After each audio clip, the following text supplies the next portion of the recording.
ഭരണത്തലവനോടോ ആക്രോശം ചർച്ച തുടരുന്നു. ശ്രീ പ്രിന്റു മഹാദേവ്, വളരെ ബോധപൂർവമായ പരാമർശം പല മന്ത്രിമാരും ഗവർണർക്കെതിരെ നടത്തുമ്പോൾ അതിനെ കൈയടിക്കുന്ന ഒരു സമീപനമാണ് CPM-ന്റെ ഭാഗത്തു നിന്നും ഉണ്ടാകുന്നത്. പലപ്പോഴും അത് മുഖ്യമന്ത്രിയുടെ പ്രീതിക്ക് പാത്രമാകുമെന്നുള്ളതുകൊണ്ട് തന്നെ അവർ അതിങ്ങനെ തുടർന്നുകൊണ്ടേയിരിക്കുന്ന ഒരു നയവും കാണാം. SFI നേതാക്കളുടെ ഭാഗത്തു നിന്നും മറ്റുള്ള രീതിയിലുള്ള തെരുവിൽ അദ്ദേഹത്തെ കരിങ്കൊടി കാണിക്കുക, പ്രതിഷേധിക്കുക, കാറിന് മുന്നിൽ എടുത്തു ചാടുക തുടങ്ങിയ മറ്റു കോമാളിത്തരങ്ങൾ വീണ്ടും ഉണ്ടായിക്കൊണ്ടിരിക്കുന്നു. നമുക്കറിയാം, തിരുവനന്തപുരം നഗര ഹൃദയത്തിൽ തന്നെയാണ് ഗവർണറെ 3 ഇടങ്ങളിൽ SFI പ്രവർത്തകർ കരിങ്കൊടി കാണിച്ചത്, അദ്ദേഹത്തിന്റെ കാറിന് മുന്നിലേക്ക് എടുത്തു ചാടിയത്. ഈ പോകുന്ന വാഹന വ്യൂഹത്തിന്റെ റൂട്ടടക്കം SFI പ്രവർത്തകർക്ക് കൈമാറിയത് പോലീസിലെ ചില ഉദ്യോഗസ്ഥർ തന്നെ ആയിരുന്നു എന്നുള്ളത് പിന്നീട് ഇന്റലിജൻസ് കണ്ടെത്തിയ ഒരു വസ്തുതയാണ്. ഇവിടെ ഗവർണറെ ഏതു രീതിയിലും ആക്രമിക്കുക, കാരണം അദ്ദേഹത്തിന്റെ പല നിലപാടുകളും സർക്കാരിന് കനത്ത തിരിച്ചടിയേൽക്കേണ്ടി വന്നതുകൊണ്ട് ഗവർണർക്കെതിരെ ഏതു രീതിയിലുള്ള പദപ്രയോഗങ്ങളും നടത്താം, തെരുവിൽ എന്തഴിഞ്ഞാട്ടങ്ങളും നടത്താം. അത് ഇങ്ങനെ നിങ്ങൾ തുടർന്നോളൂ, ഞങ്ങളുടെ എല്ലാ അനുകൂല നിലപാടും ഉണ്ടാകും എന്നുള്ളൊരു നയം CPM തുടരുന്നതിന്റെ ഭാഗമായിട്ടല്ലേ ഇപ്പോഴും ഗവർണർക്കെതിരെ ഈ രൂക്ഷ വിമർശനങ്ങൾ ഉന്നയിക്കുന്നതിന്റെ അടിസ്ഥാനം?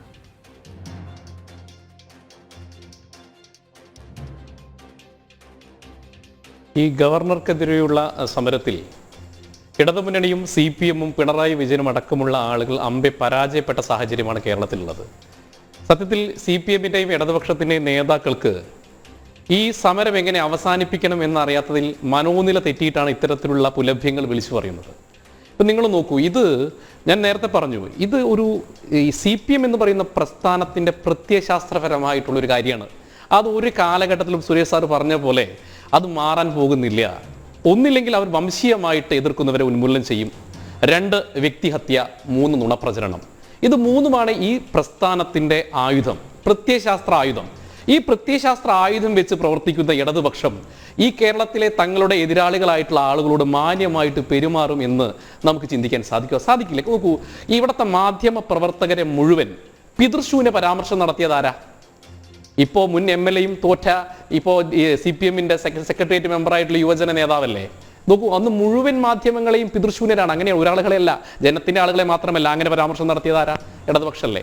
നിങ്ങൾ നോക്കൂ, ശുംഭന്മാർ എന്ന് കോടതിയെ വിളിക്കുന്നു. പരമോന്നത നീതിപീഠത്തിൽ വിശ്വാസമില്ലാതെ നീതിപീഠത്തിലെ ജഡ്ജിമാരെ ശുംഭന്മാർ എന്ന് കേരളത്തിൽ വിളിക്കുന്നു. നോക്കൂ, അപ്പോൾ ഈ കോടതികളെ ബഹുമാനിക്കുന്നുണ്ടോ? ഇപ്പൊ ഭരണഘടനാ പദവി വഹിക്കുന്ന, നേരത്തെ സുരേഷ് ബാബു സാർ പറഞ്ഞല്ലോ, ഈ ഗവർണർ ചെയ്യുന്ന കാര്യങ്ങളൊന്നും അത്ര വൃത്തിയല്ല, എനിക്കത് ബോധ്യമില്ല. ഞാനത് ചോദിക്കട്ടെ, ഈ SFI-ക്കാർക്ക് ഭരണഘടനാ പദവി വഹിക്കുന്ന ഗവർണറുടെ സുരക്ഷിതത്വം ഈ സംസ്ഥാനത്തിന്റെ ബാധ്യതയല്ലേ? ഇവിടുത്തെ ക്രമസമാധാന പാലകരുടെ ഉത്തരവാദിത്തമല്ലേ? ഇദ്ദേഹം പോകുന്ന വഴികളൊക്കെ റൂട്ട് മാപ്പ് കൃത്യമായി പറഞ്ഞുകൊടുത്ത് പൈലറ്റ് വാഹനങ്ങൾക്കുള്ള ആളുകൾക്ക് നിർദ്ദേശം നൽകി ഇദ്ദേഹത്തിന്റെ വാഹനത്തെ തെരുവിൽ നിർത്തി ഗവർണറെ ആക്രമിക്കാൻ എറിഞ്ഞു കൊടുക്കുന്നത് ആരാ? ഇവിടുത്തെ ഭരണകൂടമല്ലേ? അങ്ങനത്തെ ഒരു സാഹചര്യത്തിലാണ് സാർ ഗവർണർ തെരുവിലേക്ക് ഇറങ്ങുന്നത്. ഗവർണർ തെരുവിലേക്ക് ഇറങ്ങാനുള്ള സാഹചര്യം നിങ്ങൾ മനസ്സിലാക്കണം. ഗവർണർ ബോധപൂർവ്വം തെരുവിലേക്ക് ഇറങ്ങിയില്ലല്ലോ. പൈലറ്റ് വാഹനം നിർത്തിയില്ലായിരുന്നെങ്കിൽ ഗവർണറുടെ വസതിയിലെത്തുമായിരുന്നു. അപ്പോഴാണ് ഗവർണർ തെരുവിൽ ഇറങ്ങിയിട്ട് ചോദിക്കുന്നത്, സുരേഷ് സാർ എന്താണ് ചോദിക്കുന്നത്? എവിടെ ക്രമസമാധാനം പാലിക്കാനുള്ള ഉദ്യോഗസ്ഥരെവിടെ? അതാണ് ചോദിക്കുന്നത്. അത് ചോദിക്കുന്നത് അദ്ദേഹത്തിന്റെ അവകാശമല്ലേ? അദ്ദേഹത്തിനോട് കേരളത്തിലെ യൂണിവേഴ്സിറ്റികളിൽ വരാൻ സാധിക്കില്ല, നിങ്ങളുടെ പിതാവിന്റെ സ്വത്താണോ? അങ്ങനെയല്ല, അത് ഞാൻ കുറച്ചുകൂടി മാന്യമായിട്ട് പറഞ്ഞതാണ്. നിങ്ങളുടെ പിതാവിന്റെ സ്വത്താണ് യൂണിവേഴ്സിറ്റി എന്ന് അദ്ദേഹം താമസിക്കുന്ന സ്ഥലത്ത് എഴുതി വെക്കുന്ന സമയത്ത് ആ ബോർഡ് എടുത്തു വെക്കാനുള്ള മര്യാദ അവകാശം അദ്ദേഹത്തിനില്ലേ? നിങ്ങൾ മനസ്സിലാക്കണം. പിന്നെ എന്താണ് ഈ ഗവർണർ ചെയ്യുന്ന തെറ്റ്? ഗവർണർ, നിങ്ങൾ ഒരു കാലഘട്ടത്തിൽ ഇടതുപക്ഷവും AKG സെന്ററും നൽകുന്ന ലിസ്റ്റിനകത്ത് അവർ പറയുന്ന ആളുകളെ കേരളത്തിലെ യൂണിവേഴ്സിറ്റികളിൽ അധ്യാപകരായി, വൈസ് ചാൻസലർമാരായി, സിൻഡിക്കേറ്റ് സെനറ്റ് മെമ്പർമാരായിട്ട് അവർ പറയുന്നവരെ പ്രഖ്യാപിക്കുന്ന പ്രവണത അവസാനിപ്പിക്കാൻ അദ്ദേഹം തയ്യാറായി. അപ്പോൾ മുതലല്ലേ നിങ്ങളുടെ ശത്രുവായത്? നിങ്ങൾ ചോദിക്കില്ല, ഇങ്ങനെ ഇടപെടുന്ന ഗവർണർമാർ വന്നപ്പോഴാണ് നിങ്ങളുടെ പ്രശ്നം. സദാശിവത്തിനെതിരെ നിങ്ങൾ ഏതെങ്കിലും തരത്തിൽ സമരം നടത്തിയിരുന്നോ? BJP നരേന്ദ്രമോദി സർക്കാർ അപ്പോയിന്റ്മെന്റ് ചെയ്ത ആളായിരുന്നില്ലേ സദാശിവം? എന്നാൽ ഇപ്പോൾ സത്യത്തിൽ കേരളത്തിൽ ഒരു ഗവർണർ ഉണ്ടെന്ന് നമ്മൾ മനസ്സിലാക്കി. നമ്മൾ പറയുമോ, ഈ തെരഞ്ഞെടുപ്പ് കമ്മീഷന്റെ പവർ TN ശേഷം വന്നപ്പോഴാണെന്നതുപോലെ കേരളത്തിൽ ഒരു ഗവർണറുണ്ട്, ഗവർണർക്ക് അധികാരമുണ്ട്. അധികാരം എന്താണെന്ന് കൃത്യമായി കാണിച്ചു കൊടുക്കുമ്പോൾ ഗവർണറെ എല്ലാ അർത്ഥത്തിലും നിങ്ങൾ നേരിടുന്നു. നിങ്ങൾ നോക്കൂ, ഇപ്പോൾ SFI-യുടെ ആളുകൾ ഇദ്ദേഹത്തിന് സമരത്തിൽ തടയുമ്പോൾ പറയുന്ന മുദ്രാവാക്യങ്ങൾ നോക്കൂ. എത്ര മോശമായ ഭാഷയിലാണ് ഈ കേരളത്തിന്റെ തെരുവിൽ ഒരു ഗവർണർക്കെതിരെ ഈ അസഭ്യം പറയുന്നത്. നോക്കൂ, നിങ്ങൾ സമരം നടന്നു, SFIക്കാരുടെ സമരത്തിലൊക്കെ അദ്ദേഹത്തിന് ഞാൻ മാന്യമായിട്ട് നിങ്ങൾ വിളിക്കൂ, ഗോ ബാക്ക് നിങ്ങൾ വിളിക്കൂ. സമരത്തിന്റെ രീതികൾ എത്ര നല്ല നല്ല മുദ്രാവാക്യങ്ങൾ ഈ കേരളത്തിലെ ജനത കേട്ടിട്ടുണ്ട്. മാന്യമായ മുദ്രാവാക്യങ്ങൾ കേട്ടവരാണ് നമ്മളൊക്കെ, മുദ്രാവാക്യം വിളിച്ചവരല്ലേ നമ്മളൊക്കെ ഇങ്ങനെ തെറിയഭിഷേകം നടത്തുന്ന മുദ്രാവാക്യം കൊണ്ടാണോ ഈ കേരളത്തിലെ ഭരണകൂടം ഭരിച്ചിരുന്ന മുഖ്യമന്ത്രിമാരെയും ഒക്കെ നേരിട്ടിരുന്നത്? അങ്ങനെയല്ലല്ലോ. പക്ഷേ ഇവിടെ നടക്കുന്നത് CPM എന്ന് പറയുന്ന പ്രസ്ഥാനം അവർക്ക് ഇഷ്ടമില്ലാത്ത ആളുകളെ ഏത് രീതിയിലും കൈകാര്യം ചെയ്യും. ഒന്നില്ലെങ്കിൽ കായികപരമായി നേരിടും, ഇനി കായികപരമായി നേരിടാൻ പറ്റില്ല വ്യക്തിപരമായി നേരിടും. അത് പെണ്ണാണെങ്കിൽ പുരുഷ ബന്ധം ആരോപിക്കും, ഇനി പുരുഷനാണെങ്കിൽ സ്ത്രീ സംബന്ധമായ കാര്യങ്ങൾ ആരോപിച്ചുകൊണ്ടുള്ള വ്യക്തിഹത്യ നടത്തും, നുണപ്രചരണം നടത്തുക. അപ്പം ഞാൻ പറയും ഇതൊരു പ്രത്യയശാസ്ത്ര പ്രശ്നമാണ്. ഇപ്പോൾ സുരേഷ് സാറെ പോലെയുള്ള ആളുകളൊക്കെ അതിനെ ഇങ്ങനെ തല്ലോടി CPM-നെ പിണക്കാതെ നിൽക്കുമ്പോൾ ഉണ്ടാകുന്നത് പ്രബുദ്ധ കേരളമാണ് ഈ MM മണിയുടെയും സജി ചെറിയാൻ്റെയൊക്കെ മുമ്പിൽ തല താഴ്ത്തുന്നുള്ള കാര്യം നിങ്ങൾ ഓർക്കണം. കേരളത്തിന്റെ പ്രബുദ്ധതയുണ്ട്. നമുക്കറിയാം പണ്ട് കാലഘട്ടങ്ങളിലൊക്കെ ഒരു പുസ്തകം ഇറങ്ങിക്കഴിഞ്ഞാൽ, ഒരു നാടകം ഇറങ്ങിക്കഴിഞ്ഞാൽ, ഒരു സിനിമ ഇറങ്ങിക്കഴിഞ്ഞാൽ പോലും അതിലൊരു സെൻസർ വാചകമുണ്ടെങ്കിൽ തിരുത്തുന്ന ആളുകളാണ് മലയാളികൾ. ഇവിടെ CPM-കാർക്ക് എന്തും പറയാം. അങ്ങനെയാണ് കേരളത്തിന്റെ പ്രബുദ്ധത. CPM-കാർക്ക് എന്തും പറയാം. അവരെന്ത് ഈ പുലഭ്യം പറഞ്ഞാലും, എന്ത് മോശമായ പദം ഉപയോഗിച്ചാലും ഇവിടെ സാക്ഷര കേരളത്തിലെ ഒരു സാംസ്കാരിക നായകന്മാർക്ക് ഒരു പ്രശ്നമില്ല. എന്നാൽ നേരത്തെ പറഞ്ഞ പോലെ വേറെ ഒരാളാണെന്ന് വെക്കുക, ഇവിടെ സാംസ്കാരിക നായകന്മാരും ഈ പ്രബുദ്ധരായിട്ടുള്ള ആളുകളൊക്കെ ഉറഞ്ഞു തുള്ളി കേരളത്തിൽ പത്രപ്രസ്താവനകളുടെ ഈ ഘോഷയാത്രയായിരിക്കില്ലേ? ഇപ്പൊ നോക്കി, ഇത് MM മണി പറഞ്ഞത് ഒരു സംഭവമല്ലേ. ഒരു മാസം മുമ്പാണ് അദ്ദേഹം അവിടുത്തെ മോട്ടോർ വെഹിക്കിൾ ഡിപ്പാർട്ട്മെന്റിനെതിരെ സമരം നടന്നു. ആ സമരം നടക്കുന്ന സമയത്ത് MM മണി ആ മോട്ടോർ വെഹിക്കിൾ ഇൻസ്പെക്ടറുടെ അമ്മയെയും പെങ്ങളെയുമാണ് പറഞ്ഞത്. നിങ്ങൾ നോക്കണം, ഇത്രയധികം കേരളത്തിൽ സ്ത്രീ വിരുദ്ധത പറഞ്ഞ് പ്രചരിപ്പിക്കുന്ന ആളുകളുണ്ടല്ലോ. സത്യത്തിൽ ഇപ്പോൾ ഇവർ നോക്കൂ, ഒരു സുരേഷ് ഗോപി യാദൃശികമായിട്ട് സൗഹാർദ്ദത്തോട് സ്നേഹത്തോടുകൂടി മാധ്യമപ്രവർത്തകയെ ഒന്ന് ചേർത്ത് തൊട്ടേ ഉള്ളൂ. നമുക്കറിയാം എന്താണ് നടന്നതെന്ന്. അദ്ദേഹത്തിനെതിരെ ഇപ്പൊ ഗുരുതരമായിട്ടുള്ള കുറ്റങ്ങൾ ചേർത്തിക്കൊണ്ട് അദ്ദേഹത്തിനെ ജയിലിലടയ്ക്കാൻ വേണ്ടിയിട്ട് ശ്രമിച്ചുകൊണ്ടിരിക്കാൻ ഈ MM മണി നടത്തിയിട്ടുള്ള സ്ത്രീ വിരുദ്ധ പ്രസ്താവനകൾ മാത്രം പരിശോധിച്ച് അദ്ദേഹത്തിനെതിരെ കേസെടുത്താൽ ഈ MM മണി ജയിലുകൾ പുറലോകം കാണില്ല. നിങ്ങൾ MM മണിയുടെ ഒരു പശ്ചാത്തലം നമ്മൾ മനസ്സിലാക്കണം. നമ്മൾ ഈ MM മണിയുടെ ഈ രൂപവും ഭാവവും നിറവും ഒക്കെ വെച്ച് അദ്ദേഹത്തിന് ഒരു സിമ്പതി കൊടുക്കുമ്പോൾ തന്നെ ഇന്ന് നോക്കൂ, ഈ MM മണിയുടെ സഹോദരൻ ലംബോദരൻ, ഈ ലംബോദരനും MM മണിയും ഒക്കെ പാർട്ടി DYFലും KYFലും ഒക്കെ വന്നത് അവരുടെ ചെറുപ്പകാലം മുതൽ അടിസ്ഥാന തൊഴിലാളി വർഗമായിട്ടാണ്. ഇന്ന് ഇടുക്കി ജില്ലയിലെ ഏറ്റവും വലിയ സാമ്രാജ്യത്തിന്റെ അധിപൻ ആരെന്ന് ചോദിച്ച് MM മണിയുടെ അനിയനായിട്ടുള്ള ലംബോദരനാ. ഈ ലംബോദരന് സത്യത്തിൽ അദ്ദേഹം ഈ തോട്ടം തൊഴിലാളി അല്ലാതെ വേറെ ഒരു ജോലിക്കും പോയിട്ടില്ല. സത്യത്തിൽ ഇടുക്കി ജില്ലയിൽ CPM-ന്റെ അധോലോകത്തെ നിയന്ത്രിക്കുന്ന ആളാണ് ഈ MM മണി. നമുക്കറിയാലോ മണിയാശാൻ. അതുകൊണ്ടാണ് അഞ്ചേരി ബേബി വിവാദത്തിൽ ഇദ്ദേഹത്തിന് ജയിലിൽ കിടക്കുന്ന സാഹചര്യം ഉണ്ടായത്. അപ്പം നമ്മൾ ഈ അന്ധമായിട്ട് ഇത്തരം നേതാക്കളെ ന്യായീകരിക്കുന്നത് കേരളത്തിലെ രാഷ്ട്രീയ പ്രബുദ്ധതയ്ക്കും പുതിയ യുവജനങ്ങളോട് ചെയ്യുന്ന വലിയൊരു വെല്ലുവിളിയായിട്ടാണ് ഞാനിതിന് കാണുന്നത്. കാരണം രാഷ്ട്രീയക്കാരനാവുമ്പോൾ അതിൻ്റെതായ മാന്യതയും അന്തസ്സും പുലർത്തണം. മാന്യമായും അന്തസ്സോട് കൂടിയിട്ട് രാഷ്ട്രീയ പ്രവർത്തനം നടത്തും. ഇത് ഇവരുടെ സിസ്റ്റമാണ്. അത് നിങ്ങൾ നോക്കൂ, ഈ ഒരു പൊതുപ്രസംഗം നടക്കുന്ന സമയത്ത് ഇടതുപക്ഷത്തിൻ്റെയോ CPM-ന്റെ ഒരു പ്രതിനിധിയാണെങ്കിൽ ആ പ്രസംഗത്തിനകത്ത് 20 മിനിറ്റ് നിങ്ങൾ നോക്കുക, അതിനകത്ത് വരുന്ന വാക്കുകൾ, വിഷം വമിക്കുന്ന വാക്കുകൾ, മോശമായ പദപ്രയോഗങ്ങൾ. ഈ മോശമായ പദപ്രയോഗങ്ങൾ പറഞ്ഞാലാണ് കേരളത്തിലെ CPM നേതാവാകൂ എന്നൊരു ഗതികേടിലേക്ക് ഇടതുപക്ഷം എത്തിയിട്ടുണ്ട്. അതാണ് ഇപ്പൊ മോശമായ രീതിയിൽ വാക്കുകൾ ഉപയോഗിക്കുക, മോശമായ പദങ്ങൾ പറയുക, ഈ SIക്കും CIക്കും ഭരണകൂടത്തിനെതിരെ വെല്ലുവിളിക്കുക. സ്വാഭാവികമായിട്ട് ഇത് കേരളത്തിലുണ്ടാക്കുന്ന സാംസ്കാരികപരമായിട്ടുള്ള കേരളത്തിന്റെ ഔന്നിത്യത്തെയും പ്രബുദ്ധതയുമാണ് ഈ ഇടതുപക്ഷവും CPM-കാരും ചോദ്യം ചെയ്യുന്നത്. സ്വാഭാവികമായിട്ട് ഇതൊക്കെ ഒരു പ്രസ്ഥാനത്തിന്റെ ഇപ്പൊ ത്രിപുരയിലും ബംഗാളിലും ഒക്കെ ഉണ്ടായതായിരുന്നു, ധാർഷ്ട്യമായിരുന്നു.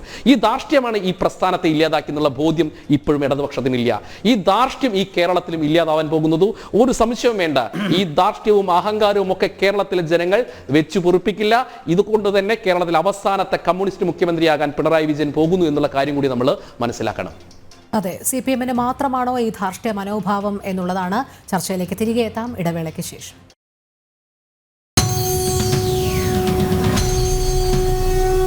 ഭരണത്തലവനോടോ ആക്രോശം, ചർച്ച തുടരുന്നു. ശ്രീ MK ഹരിദാസ്, ഗവർണർ സർക്കാർ പോര് രൂക്ഷമായ പശ്ചാത്തലവും സാഹചര്യവും എല്ലാവർക്കും അറിയാവുന്നതാണ്. സർവകലാശാല അനധികൃത നിയമനങ്ങളുമായി ബന്ധപ്പെട്ടുള്ള തർക്കം ഉടലെടുത്തതു മുതലാണ് സർക്കാർ ഇത്തരത്തിൽ ഗവർണറോട് ഈ ഒരു നയം സ്വീകരിക്കാൻ തുടങ്ങിയത്. അതിനുശേഷം നിയമസഭ പാസാക്കിയ പല ബില്ലുകളിലും അദ്ദേഹം വിയോജിപ്പ് രേഖപ്പെടുത്തി, ബില്ലുകൾ ഒപ്പിടാതെ മാറ്റിവെച്ചു. പിന്നീട് നമ്മൾ കാണുന്നത് വ്യക്തിപരമായി തന്നെ ഗവർണറെ അധിക്ഷേപിക്കുന്ന തരത്തിലേക്ക് കാര്യങ്ങൾ നീങ്ങുന്ന കാഴ്ചയാണ്. യഥാർത്ഥത്തിൽ ഈ ഒരു കാര്യത്തിൽ ഗവർണർ അനഭിമതനായതുകൊണ്ട് തന്നെയാണോ ഇത്തരത്തിലുള്ള ഈ രാഷ്ട്രീയ ചേരിപ്പോരുകളുടെ അടിസ്ഥാനത്തിൽ ഉണ്ടാകുന്ന ഈ പരാമർശങ്ങളൊക്കെ ഉണ്ടാകുന്നത്?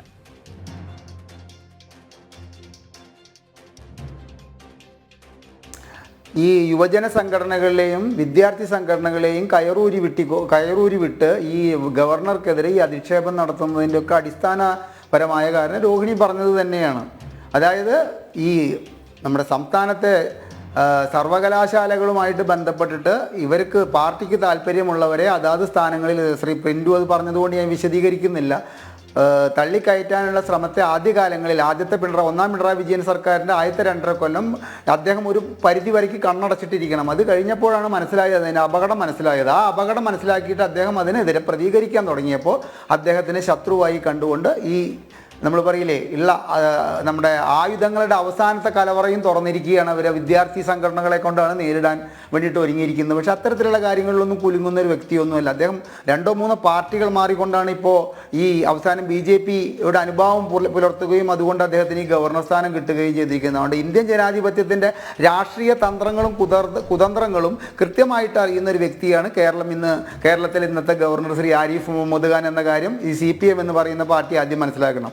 പിന്നെ രോഹിണി ശ്രീ സുരേഷ് ബാബുവിനോട് ഘടകകക്ഷികൾക്ക് ഇത്തരം കാര്യങ്ങളുടെ നിയന്ത്രണം, എൻ്റെ രോഹിണി ഒരു കാര്യം മനസ്സിലാക്കുക, 72 സീറ്റുണ്ട് CPM-ന്. ഘടകകക്ഷികൾ വല്ലാതെ മുരണ്ട് കഴിഞ്ഞു കഴിഞ്ഞാൽ അവരോട് പോയി പണി നോക്കാൻ പറഞ്ഞിട്ട് ഒറ്റയ്ക്ക് ഭരിക്കാനുള്ള ഭൂരിപക്ഷമുള്ളൊരു പാർട്ടി ഈ ഘടകകക്ഷികൾ ഈ നമ്മുടെ നാടൻ ഭാഷയിൽ പഴയ, ഞാൻ ഗുരുവായൂരുകാരനാണ്, അപ്പോൾ ഞങ്ങളുടെ ഇപ്പോൾ ഈ ആനക്കോട്ട, ഗുരുവായൂർ ദേവസ്ഥത്തിൻ്റെ ആനകളെ കെട്ടുന്ന സ്ഥലത്തിന് ആനക്കോട്ട എന്നാണ് പറയുക. ഒരു നാട്ടുരാജാവ് ഭരിച്ചിരുന്ന സ്ഥലമാണ്. അപ്പോൾ എൻ്റെ കുട്ടിക്കാലത്തൊക്കെ ഞാൻ കണ്ടിട്ടുണ്ട് അവിടെ ഓച്ചാനിച്ചിട്ട് ഈ 2 മുണ്ട് കൈത്തണ്ടയിലിട്ട് നിന്നിട്ട് ആ തമ്പുരാനോട് സംസാരിക്കാൻ പാടുള്ളൂ. അത്തരത്തിൽ സംസാരിക്കുന്ന ഇടതുപക്ഷത്തിലെ ഘടകകക്ഷികളുടെ ആൾക്കാരോടാണോ ഇത്തരത്തിലുള്ള അഭിപ്രായം തുറന്നു പറയാൻ പറയുന്നത്? അതൊക്കെ നിസ്സഹായാവസ്ഥയാണ്. ഇപ്പോൾ നോക്കൂ, 22-20 സീറ്റുള്ള CPI എന്ന് പറയുന്ന പാർട്ടിയുടെ കാനം രാജേന്ദ്രൻ ഈ CPM-ന്റെ ഭരണത്തിനെതിരായിട്ട് 1-2 സന്ദർഭങ്ങളിൽ മുരണ്ടപ്പോഴൊക്കെ അദ്ദേഹത്തിൻ്റെ CPIയുടെ പാർട്ടി ആസ്ഥാനത്ത് നിന്ന് AKG സെൻട്രലിലേക്കുള്ള ദൂരത്തിൻ്റെ ദൈർഘ്യമേ ആ മുരളിലുണ്ടായിരുന്നുള്ളൂ. അത് കഴിഞ്ഞ് അദ്ദേഹം തിരിച്ചു പോകുന്നത് പ്രസന്നവദനായിട്ട്, അദ്ദേഹം വിജയശ്രീലാളിതനായിട്ട് തിരിച്ചു പോകുന്നതാണ് കണ്ടത്. കാരണം അവിടേക്ക് വിളിച്ചിട്ട് പറയുന്നത് എന്താ, നമുക്ക് ഊഹിക്കാം 72 സീറ്റ് ഞങ്ങളുടെ കയ്യിൽ സ്വന്തമായിട്ടുള്ളപ്പോൾ നിങ്ങളെ ഘടകകക്ഷികളാക്കിക്കൊണ്ട് ഇതിൻ്റെ മുൻപോട്ട് പോകേണ്ട കാര്യമൊന്നുമുണ്ട്. അത് പറഞ്ഞത് പിൻവലിച്ചോളാൻ പറഞ്ഞാൽ കാനം രാജേന്ദ്രൻ വരയ്ക്ക് അത് പിൻവലിച്ചിട്ടുണ്ട്. ഞാൻ അദ്ദേഹം മരിച്ച വ്യക്തികളെ നല്ലത് പറയുന്ന നമ്മുടെ നാട്ടിൽ മരിച്ച വ്യക്തികളുടെ ദൂഷ്യവശങ്ങൾ പറയണം. അദ്ദേഹം അല്പം നമ്മൾ പറയില്ലേ വാഴപ്പിണ്ടി അല്ലാത്തൊരു നട്ടലുള്ളൊരു വ്യക്തിയായിക്കൊണ്ട് CPI എന്ന പാർട്ടിയുടെ കാനം രാജേന്ദ്രൻ നിന്നിരുന്നുവെങ്കിൽ ഈ പാർട്ടി ഇത്രയും വഷളായിട്ട് ഈ ഇടതുമുന്നണിയുടെ ഭരണത്തിൻ്റെ നേതൃത്വം നൽകില്ലായിരുന്നു എന്ന് വിശ്വസിക്കുന്ന ഒരു വ്യക്തിയാണ് ഞാൻ. അപ്പോൾ അത് പറഞ്ഞു കഴിഞ്ഞാൽ ഘടകകക്ഷികൾക്കൊന്നും ഇതിൽ വല്ലാണ്ട് യാതൊരുവിധ റോളും ഇല്ല. ഈ സംസ്ഥാനത്തിൻ്റെ പ്രഥമ പൗരൻ്റെ വില എന്താണെന്ന് മനസ്സിലാക്കാൻ വേണ്ടിയിട്ട് ഇവിടെ ഇപ്പോൾ PR ഭരണമാണ് രോഹിണി നടക്കുന്നത്. എല്ലാം PR ഏജൻസികൾ പറഞ്ഞിട്ടാണ് ഈ നവകേരള സദസ്സും അതുമാതിരി തന്നെ ഇവിടെ തിരുവനന്തപുരത്ത് നടത്തിയ ജനകീയം പരിപാടിയും ഒക്കെ നടത്തിയിരിക്കുന്നത് PR ഏജൻസികളുടെ ഇവരോടുള്ള ഉപദേശത്തിൻ്റെ പേരിലാണെന്ന് പറയുന്നു. ആദ്യം തന്നെ ഇടതുപക്ഷ ജനാധിപത്യ മുന്നണിയുടെ നേതൃത്വം നൽകുന്ന ഈ പാർട്ടി CPM വേണ്ടത് എന്താ വെച്ച് കഴിഞ്ഞാൽ ഇത്തരക്കാരെ ഈ MLA-മാർ ഇത്ര സംസ്കാരശൂന്യമായിട്ട് സംസാരിക്കുന്നവർക്ക് ഒരു ക്ലാസ് ഇപ്പോഴത്തെ നമ്മുടെ ഈ പുതിയ IT കമ്പനികളായാലും മറ്റ് ബിസിനസ് നടത്തുന്ന കമ്പനികളായാലും അവിടുത്തെ സ്റ്റാഫിനെ പുറമേ നിന്ന് ആളുകളെ കൊണ്ടുവന്നിട്ട് ആ ബിസിനസ് എങ്ങനെ കൊണ്ടു നടക്കാൻ വേണ്ട പരിശീലനം നൽകുന്നൊരു രീതിയുണ്ട്. സത്യത്തിൽ പറഞ്ഞാൽ ഈ MM മണിയൊക്കെ അങ്ങനെ നിർബന്ധിച്ചിട്ട് കുറേ ക്ലാസ്സുകളിൽ പങ്കെടുപ്പിക്കേണ്ട സമയം അതിക്രമിച്ചു കഴിഞ്ഞു. ഈ സജി ചെറിയാൻ അതുമാതിരി തന്നെ നമ്മുടെ വിദ്യാഭ്യാസത്തിൻ്റെ അങ്ങേയറ്റം ഉന്നതിയിൽ നിൽക്കുന്ന വ്യക്തിയാണെന്ന് പറയുന്നത് നമ്മുടെ ശിവൻകുട്ടി. അദ്ദേഹത്തെയൊക്കെ അത്യാവശ്യം ജനങ്ങളോട് സംസാരിക്കാൻ, സംഖ്യകൾ കൂട്ടി വായിക്കാൻ അറിയണം. അതുമാതിരി തന്നെ ഇന്ത്യയിൽ എത്ര സ്റ്റേറ്റുകളുണ്ട് എന്നുള്ളതൊരു മന്ത്രിക്ക് അറിയില്ല. ആ മന്ത്രിയാണ് വിദ്യാഭ്യാസ മന്ത്രി എന്ന് രോഹിണി ആലോചിച്ച് നോക്കണം. കേരളത്തിലെ ഒരു വിദ്യാഭ്യാസ വകുപ്പ് മന്ത്രിക്ക് ഇന്ത്യയിൽ എത്ര സ്റ്റേറ്റുകളുണ്ട്? അതുമാതിരി തന്നെ 9355 എന്ന് പറയുന്നതിന് പകരം 9355 എന്ന് പറയുന്ന ഒരു വിദ്യാഭ്യാസ മന്ത്രിയെ ചുമക്കേണ്ട ആവശ്യം MK ഹരിദാസ് എന്ന് പറയുന്ന നികുതിദായകന് ഉണ്ടോ എന്ന് ചോദിച്ചാൽ അത് ഉണ്ട്. നമ്മുടെ രാഷ്ട്രീയത്തിൻ്റെ നിലനിൽപ്പിന് ആവശ്യമായ ഭരണഘടന വിഭാവനം ചെയ്യുമ്പോൾ ഇത്തരം വിദ്യാഭ്യാസ യോഗ്യതയോ ഇത്തരത്തിലുള്ള പ്രവൃത്തി പരിചയമോ ആവശ്യമില്ല എന്നുള്ള ഒരു നിലപാട് എവിടെയോ പെട്ടതിൻ്റെ ഒരു ബുദ്ധിമുട്ട് എന്ന് സത്യത്തിൽ പറഞ്ഞു കഴിഞ്ഞാൽ കേരളീയൻ അനുഭവിച്ചുകൊണ്ടിരിക്കുകയാണ്. നമുക്ക് വായിക്ക് പറയാനുള്ളത് എന്താ, പ്രബുദ്ധ കേരളം, സാംസ്കാരിക കേരളം, ജനങ്ങൾ അങ്ങേയറ്റം ഈ വിദ്യാഭ്യാസം നേടിയിട്ടുള്ള കേരളം എന്നൊക്കെ പറയുന്ന ഒരു സംസ്ഥാനത്ത് ഞാനൊരു ഉദാഹരണം പറയാം രോഹിണി. ഞാൻ കുറച്ചു കാലം പ്രവാസ ജീവിതം ഉണ്ടായിരുന്നു. നമ്മുടെ ശത്രു രാജ്യമാണ്, അങ്ങേയറ്റം ശത്രുത വെച്ച് പുലർത്തുന്ന രാജ്യമാണെങ്കിലും അവിടുത്തെ പാകിസ്ഥാനികൾ, ഞങ്ങൾ താമസിച്ചിരുന്ന എൻ്റെ തൊട്ടടുത്ത് താമസിക്കുന്നവരും സഹമുറിയന്മാരൊക്കെ ആയിട്ടുള്ള പാകിസ്ഥാനികളും ഞങ്ങളോട് എന്തൊരു ബഹുമാനമായിരുന്നു അവർക്കെന്നറിയോ? നിങ്ങൾ കേരളീയർ എന്ന് പറഞ്ഞു കഴിഞ്ഞാൽ അങ്ങേയറ്റം ദീർഘവീക്ഷണമുള്ളവരാണ്, അങ്ങേയറ്റം വിദ്യാഭ്യാസത്തിൻ്റെ കാര്യത്തിൽ മുന്തിയവരാണ്, ഇന്ത്യയിലെ ഏറ്റവും നല്ല മനുഷ്യർ കേരളത്തിലുള്ളവരാണ് എന്ന് പറഞ്ഞ് നമ്മളെയൊക്കെ പൊക്കി സംസാരിച്ചിട്ടുള്ള ശത്രുരാജ്യത്തിൻ്റെ ആൾക്കാരുടെ മുന്നിൽ ഇന്ന് അന്യ സംസ്ഥാനത്തിൽ ചേക്കേറിയ മലയാളികൾ ഞങ്ങളെ വിളിച്ച് കളിയാക്കുകയാണ്. കാരണം ഞങ്ങളൊക്കെ അവരോട് പറഞ്ഞിട്ടുണ്ടായിരുന്നു, ഈ ദൈവത്തിൻ്റെ നാട്ടിൽ നിന്ന് എങ്ങനെയാണ് നിങ്ങൾക്ക് ഈ മക്കളുടെ അടുത്തൊക്കെ പോയിട്ട് കുടിയേറാൻ പറ്റുന്നത് ചോദിച്ചിട്ട് അവരെ കളിയാക്കിക്കൊണ്ട് അന്നന്ന് ഫോണിലൊക്കെ സംസാരിച്ചിരുന്ന കഴിഞ്ഞ 7 വർഷമായിട്ട് ഇടതുപക്ഷ ജനാധിപത്യ മുന്നണിയുടെ ഭരണത്തിൽ കയറിയതിനും ശേഷം പലപ്പോഴും അവരൊക്കെ തിരിച്ച് കളിയാക്കുകയാണ്. ഇപ്പം ഞങ്ങളൊക്കെ സ്വസ്ഥമായിട്ട് ജീവിക്കുന്നത് കാണുമ്പോൾ സത്യത്തിൽ പറഞ്ഞാൽ അസൂയ തോന്നുകയാണ്. നമുക്കൊന്നും ഇവിടം വിട്ട് പോകാൻ പറ്റാത്തൊരവസ്ഥയിലേക്ക് കേരളത്തിൻ്റെ സാംസ്കാരിക പൈതൃകം കൊണ്ട് അതപ്പതിച്ചല്ലോ എന്ന് ആലോചിക്കുമ്പോൾ അങ്ങേയറ്റം വിഷമമുണ്ട്.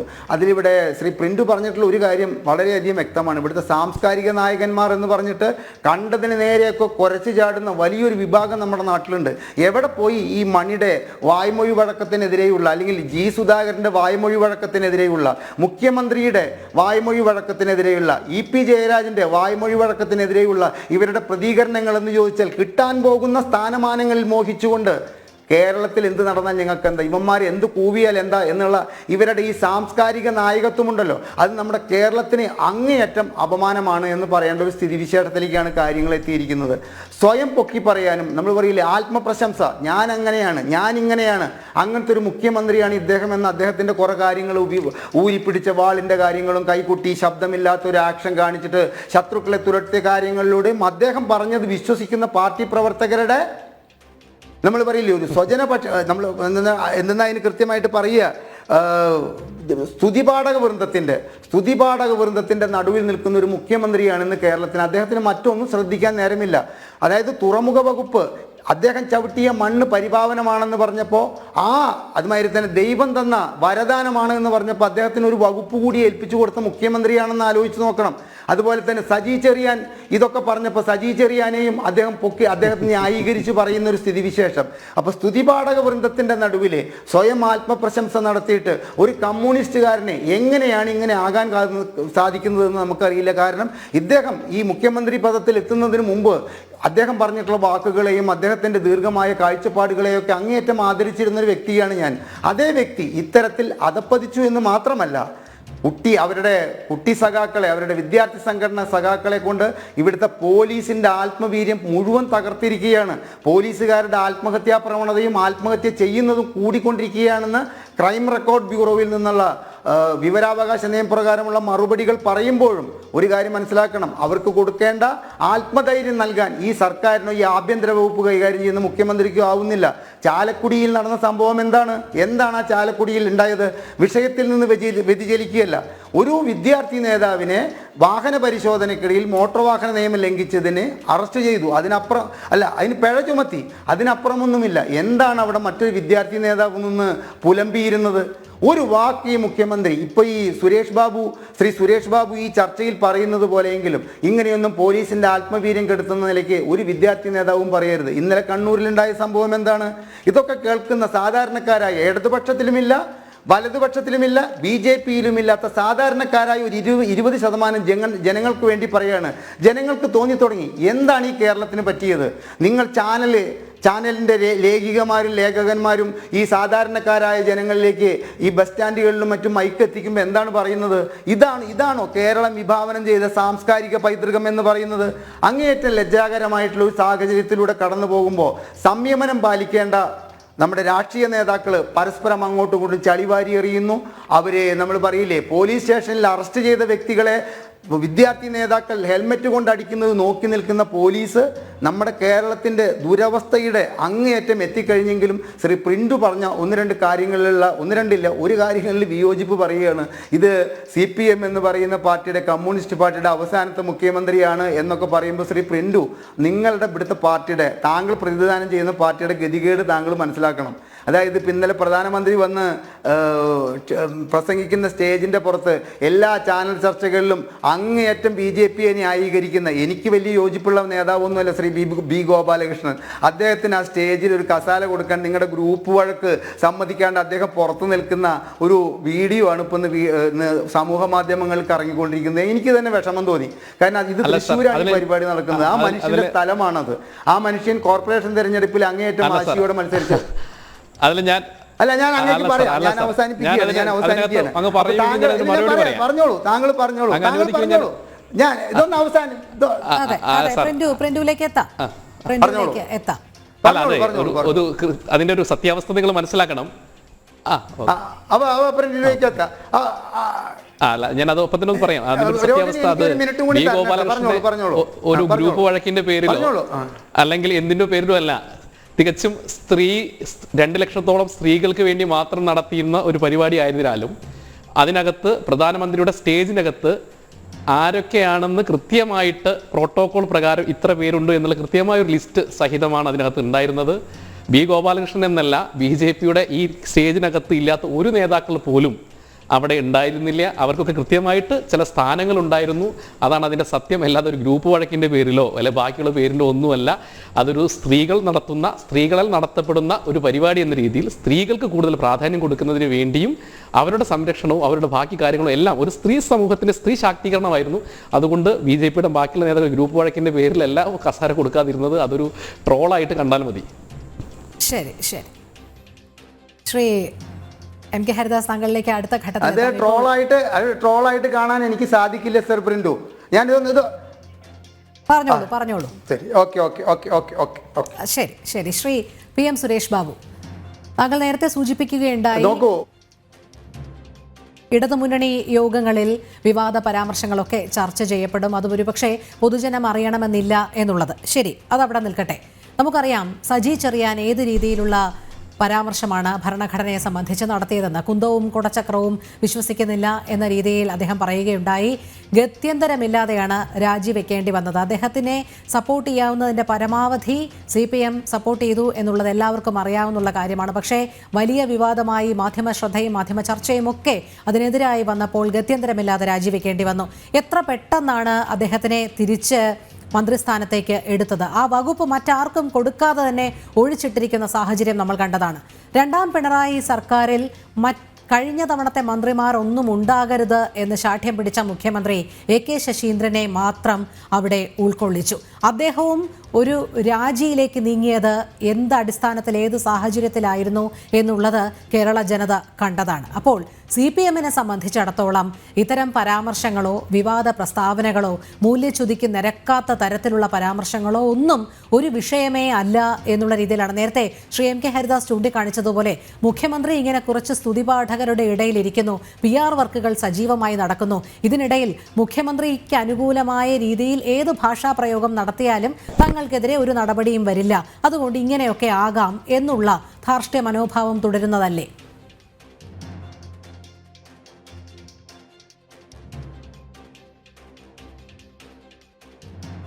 എന്തൊക്കെയോ ചില മിസ്കൺസെപ്ഷൻസ് ഉള്ള പരാമർശങ്ങളാണ് എനിക്ക് കേൾക്കാൻ കഴിഞ്ഞിട്ടുള്ളത്. ഇതൊന്നും യാഥാർത്ഥ്യവുമായി യാതൊരു ബന്ധവുമില്ലാത്ത ഒരു വിഷയങ്ങളാണ്. അത് മനസ്സിലാക്കണം. ഞാൻ BJP-യെ ന്യായീകരിക്കുന്ന കേട്ടുന്ന ആളല്ല.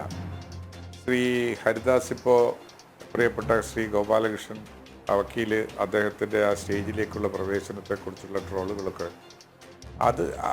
അതൊക്കെ ഒരു പാർട്ടിയുടെ ഇൻറ്റേർണലായിട്ടുള്ള കാര്യങ്ങളാണ്. ആരൊക്കെ സ്റ്റേജിലിരിക്കണം, പ്രധാനമന്ത്രിയെപ്പോലെ വളരെ പ്രൊട്ടക്റ്റഡ് ആയിട്ടുള്ള VIP കാറ്റഗറിയിലുള്ള ആളുകൾ എത്ര പേര് സ്റ്റേജിൽ ഉണ്ടാകണം തുടങ്ങിയിട്ടുള്ളതൊക്കെ ബ്ലൂ ബുക്കിൽ രേഖപ്പെടുത്തപ്പെട്ടിട്ടുള്ള പരിപാടികളാണ്, കാര്യങ്ങളാണ്. അതനുസരിച്ചുള്ള നടപടികൾക്കും ഗോപാലകൃഷ്ണൻ വക്കീലിനില്ലാത്ത ആക്ഷേപം നമ്മൾ കൊണ്ടു നടക്കേണ്ടുന്ന ഒരു കാര്യമില്ലല്ലോ. അങ്ങനെയൊന്നും അതിനെക്കുറിച്ച് പറയരുത്. ഇവിടെ താങ്കൾ തന്നെ പറഞ്ഞിട്ടുള്ള ഒരു കാര്യം എന്താണ്, മുഖ്യമന്ത്രിയോ അല്ലെങ്കിൽ 1ാം പിണറായി മന്ത്രിസഭയിൽ ഉള്ള മന്ത്രിമാർ ഉണ്ടാവരുത് എന്ന വാശി മുഖ്യമന്ത്രിക്കില്ല. CPM എടുത്തൊരു തീരുമാനമാണ് പുതിയ 2ാം മന്ത്രിസഭയിൽ CPM-ന്റെ മന്ത്രിമാർ ആ പുതിയ ആളുകളാകണം എന്ന് CPM-ന്റെ ഒരു തീരുമാനമാണ്. അതേ തീരുമാനമാണ് CPI എടുത്തത്. NCP ആ തീരുമാനം എടുത്തിട്ടില്ല, മറ്റ് ഘടകകക്ഷികൾ ആ തീരുമാനം എടുത്തിട്ടില്ല. ആ തീരുമാനം മാർക്സിസ്റ്റ് പാർട്ടിയുടെ തീരുമാനം, മാർക്സിസ്റ്റ് പാർട്ടിയുടെ മന്ത്രിമാർ പുതിയ ആളുകളാകാം, കഴിഞ്ഞ ഗവൺമെന്റിലുള്ള ആളുകൾ വേണ്ട. CPI-യും അങ്ങനെ ഒരു തീരുമാനമെടുത്തു. എടുക്കാത്ത പാർട്ടികളുടെ മന്ത്രിമാരെ നിശ്ചയിക്കുന്നത് അതാത് പാർട്ടികളാണ്.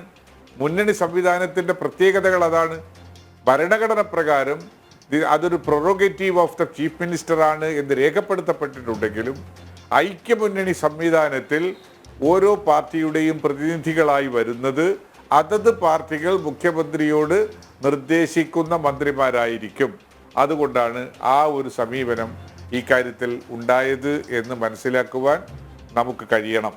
രണ്ടാമത്തെ ഒരു കാര്യം സുരേഷ് ബാബു, ഞാൻ നമ്മൾ പറഞ്ഞത് ഒന്നിടപെട്ടൊരു കാര്യം സൂചിപ്പിക്കുകയാണ്. ഇവിടെ സജി ചെറിയാൻ മുഖ്യമന്ത്രിയിലുള്ള സ്വാധീനം, ഏറ്റവും വിശ്വസ്തനാണ് സജി ചെറിയാൻ. അതുപോലെ തന്നെയാണ് AK ശശീന്ദ്രനും മുഖ്യമന്ത്രിക്ക് ഏറെ പ്രിയപ്പെട്ടവനും വിശ്വസ്തനുമാണ് എന്നാണ് ഞാൻ മനസ്സിലാക്കുന്നത്. അതിൻ്റെ അടിസ്ഥാനത്തിൽ തന്നെയാണ് ചില തീരുമാനങ്ങൾ വന്നത് എന്നും കരുതുന്നു. അതുകൊണ്ടാണ് ചോദിച്ചത്. അല്ലാതെ ഈ ഘടകകക്ഷികൾ നിർദ്ദേശിക്കുന്നത് അനുസരിച്ച് തന്നെ AK ശശീന്ദ്രൻ വീണ്ടും വന്നു എന്നുള്ളത് ആയിരിക്കാം, രാഷ്ട്രീയമായി നൽകുന്ന വ്യാഖ്യാനമായിരിക്കാം. പക്ഷേ അതല്ല, അവിടെ മുഖ്യമന്ത്രിക്ക് കൃത്യമായ ധാരണയുണ്ട് ആരൊക്കെ രണ്ടാം പിണറായി സർക്കാരിൽ കയറണമെന്നും തന്നെ ഏതു രീതിയിൽ നമുക്കറിയാം. ഒരുപക്ഷെ ഒരു വാക്കുകൊണ്ട് പോലും മുഖ്യമന്ത്രിയെ വിമർശിക്കാൻ ധൈര്യപ്പെടാത്ത പിണിയാളുകളായി മാറിയിരിക്കുന്ന ഇപ്പോഴത്തെ മന്ത്രിസഭയിലെ അംഗങ്ങളെക്കുറിച്ച്. അതുകൊണ്ടാണ് ഞാനത് ചോദിച്ചത്. അദ്ദേഹത്തിലേക്ക് എത്താം. ചില സാങ്കേതിക തകരാറുകളുണ്ട്. ഒരു ചെറിയ ഇടവേളയ്ക്ക് ശേഷം.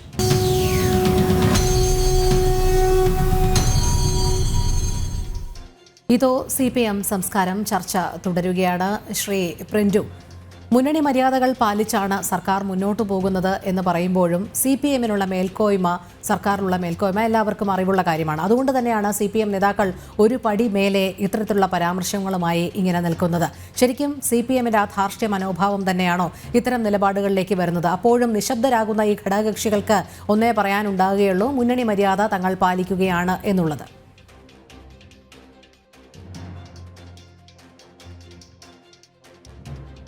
ഈ മുന്നണി മര്യാദ, CPM-ന്റെ വലിയേട്ടൻ നയം, CPM-ന് ഏകപക്ഷീയമായിട്ട് ഇപ്പോൾ കിട്ടിയിട്ടുള്ള സീറ്റുകൾ നേരത്തെ പറഞ്ഞല്ലോ, ആ സീറ്റുകളുടെ എണ്ണം സത്യത്തിൽ ഇപ്പോൾ CPI-ക്ക് പോലും ഇന്ന് കേരളത്തിൽ ഭരണത്തിനെതിരെയോ അല്ലെങ്കിൽ സർക്കാരിൻ്റെ തെറ്റായ നയങ്ങൾക്കെതിരെയോ പ്രതികരിക്കാൻ സാധിക്കാത്തൊരു സാഹചര്യമുണ്ട്. നിങ്ങൾക്കറിയാം, ഇതിനു മുമ്പുള്ള സർക്കാരുകളിലൊക്കെ ഇപ്പോൾ EMS മുതൽ ഇങ്ങോട്ട് നോക്കിക്കഴിഞ്ഞാൽ നായനാരുടെ മന്ത്രിസഭ, ഇനി VS അച്യുതാനന്ദൻ മന്ത്രിസഭ, ഒക്കെയും കൃത്യമായിട്ട് നയപരമായ വിഷയങ്ങളിൽ കൃത്യമായി ഇടപെട്ടിരുന്ന പ്രസ്ഥാനമാണ് CPI. അതുകൊണ്ട് തന്നെ ഒരു യഥാർത്ഥ ഒരു കമ്മ്യൂണിസ്റ്റ് പാർട്ടി എന്ന രീതിയിൽ പൊതുസമൂഹം കണ്ടിരുന്ന ചില കാര്യങ്ങളിലൊക്കെ ഇപ്പോൾ CPM അവരുടെ അപ്രമാദിത്വം പുലർത്തുമ്പോഴും ചില കാര്യങ്ങളൊക്കെ തെറ്റുതിരുത്താൻ CPI-ക്കാർ അല്ലെങ്കിൽ CPI-യുടെ നേതാക്കന്മാർ ഇറങ്ങി തിരിക്കാറുണ്ട്. ഇപ്പോൾ കാനത്തിൻ്റെ കേസുമായി ബന്ധപ്പെട്ട് പിന്നീട് നമ്മൾ നേരത്തെ കാനം ഒരു പ്രസ്താവന ഇറക്കി, പിന്നീട് കാനം സ്തുതിപാഠകനാകുന്ന കാനത്തെയാണ് നമ്മൾ കാണുന്നത്. നിങ്ങൾ നോക്കൂ, AITUസിൻ്റെ ഒക്കെ നേതാവാവുന്ന സമയത്ത് തീപ്പൊരിയായിരുന്നു. സർക്കാരിനെതിരെ കൃത്യമായിട്ട് ഇടതുപക്ഷം ഭരിക്കുന്ന സമയത്തും സർക്കാരിനെതിരെ നന്നായി പ്രതികരിച്ചിരുന്ന ആളായിരുന്നു കാനം രാജേന്ദ്രൻ. ആ കാനം രാജേന്ദ്രനെ ആ ഒരു സാഹചര്യത്തിലും ഈ സർക്കാർ ഭരിക്കുന്ന സമയത്തും ഈ മുന്നണി ഭരിക്കുന്ന സമയത്തും തെറ്റായ നയങ്ങൾ കണ്ടു കഴിഞ്ഞാൽ സ്വാഭാവികമായി പ്രതികരിക്കുന്ന ആളെന്ന രീതിയിലുള്ള ഒരു കാര്യമായിരുന്നു അദ്ദേഹത്തിന് CPI-യുടെ സംസ്ഥാന സെക്രട്ടറി സ്ഥാനത്തേക്ക് വരാനുള്ള ഒരു പ്രധാനപ്പെട്ട ഒരു കാര്യം. എന്നാൽ പിന്നീട് നമ്മൾ കാണുന്നത് അദ്ദേഹം നിശബ്ദനാകുന്ന കാഴ്ചയാണ്. അത് ഈ നേരത്തെ പറഞ്ഞ പോലെ AKG സെൻറ്ററിലേക്ക് വിളിച്ച് ഭീഷണിപ്പെടുത്തുന്നു, വേണമെങ്കിൽ നിങ്ങൾക്ക് ഞങ്ങളുടെ കൂടെ നിൽക്കാം. അതോടൊപ്പം തന്നെ ഇവർ അതിന് ഈ മുന്നണികളെ പേടിപ്പിക്കാൻ മറ്റൊരു കാര്യം കൂടി ചെയ്യുന്നുണ്ട്. ഇടയ്ക്കിടയ്ക്ക് ഇവർ മുസ്ലിം ലീഗിനെ വിളിക്കുന്നുണ്ട്. അതിപ്പോൾ നോക്കൂ, ഇപ്പോൾ NCP-യെ പോലെയുള്ള അല്ലെങ്കിൽ കാരണം ശശീന്ദ്രനൊക്കെ ഒരു കാലഘട്ടം മുതൽ തന്നെ ഇടതുപക്ഷത്തിൻ്റെ കൂടെ നിൽക്കുന്ന ഒരാളാണ്. നമുക്കറിയാം CPM-ന്റെ ചരിത്രവും ശശീന്ദ്രൻ്റെ ചരിത്രമൊക്കെ. അദ്ദേഹം ഒറ്റയ്ക്ക് നിന്ന് ഒരു ഭാഗമായി നിന്നതുകൊണ്ട് തന്നെ അദ്ദേഹത്തിന് ഇപ്പോൾ മന്ത്രിസ്ഥാനം പിണറായി വിശ്വസ്തനാണ്, വളരെയധികം വിശ്വസ്തനാണ്. അതുകൊണ്ട് തന്നെയാണ് കഴിഞ്ഞ മന്ത്രിസഭയിൽ ഈ മന്ത്രിസഭയിൽ അംഗമായിരുന്ന ഒരാളെ വീണ്ടും ആക്കുന്നത്. അപ്പോൾ സ്വാഭാവികമായിട്ട് അതേ സമയത്ത് തന്നെ ഈ മുന്നണികളെ പേടിപ്പിക്കാൻ CPI അധികം ഭയപ്പെടുത്താൻ വേണ്ടി മുസ്ലിം ലീഗിനെ ഏത് സമയം എത്ര തവണയാണ് യാതൊരുവിധ നാണവും മാനവും ഇല്ലാതെ ഇവർ മുസ്ലിം ലീഗ് പോലൊരു കക്ഷിയെ നോക്കൂ, MV ഗോവിന്ദൻ വിളിക്കുന്നു, മരിമോൻ റിയാസ് വിളിക്കുന്നു, ഷംസീർ വിളിക്കുന്നു. എന്തൊരു സ്നേഹമാണ് നിങ്ങൾ നോക്കും മുസ്ലിം ലീഗിനോട് ഇവർക്ക്. അപ്പോൾ സ്വാഭാവികമായിട്ട് ഈ CPM-ന്റെ മുന്നണിയിലെ ഈ വലിയേട്ടൻ മനോഭാവവും ധാർഷ്ട്യവും ഘടകകക്ഷികളോടുള്ള സമീപനമൊക്കെ നമുക്കറിയാം. സ്വാഭാവികമായിട്ട് അവർക്ക് കിട്ടിയിട്ടുള്ള സീറ്റ് തന്നെയാണ് അതിൻ്റെ പ്രധാനപ്പെട്ട ഒരു ഘടകം. ഇനി CPI പോയാലും ഞങ്ങളുടെ കൂടെ ലീഗ് വരാനുണ്ട് എന്നുള്ള ഒരു സന്ദേശം കൂടി ഇടയ്ക്കിടയ്ക്ക് നൽകുന്നുണ്ട്.